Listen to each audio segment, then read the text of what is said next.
There are sheep and there are shepherds. Let's talk about that.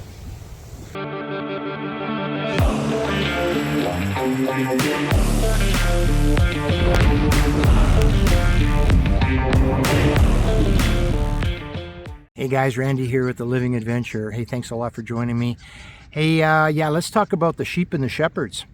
So recently we've seemed to have gone through a huge change in life in the fact that we've intensified language, but we're still holding on to the lack of emotional reaction. And so what I mean by that is the fact that we've shamed emotional response or reactions for so long. You know, a lot of people have harbored them inside and they weren't allowed to express themselves. Of course, there are exceptions to that rule. But over the last few years, for some reason, we have seemed to intensify the sensitivity of language. And now what's triggering these people to react emotionally is just simple communication with one another.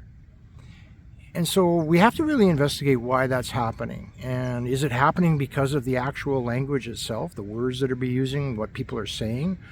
Or is it happening because people lack the ability to manage their emotional states? And I personally think it's the latter, because I know a lot of high sensing people that have high emotional responsiveness who can understand language perfectly fine. They don't react to it, they respond to it accordingly.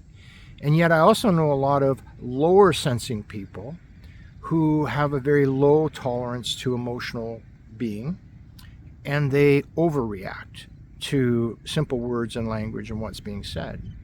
Now, again, I'm really an advocate saying that there is a massive difference between high sensing and emotional being. They're two separate entities.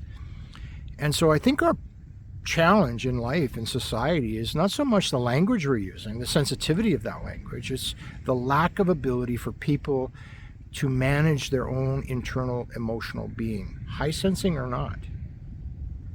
Anyway, give that some thought. I hope this helps.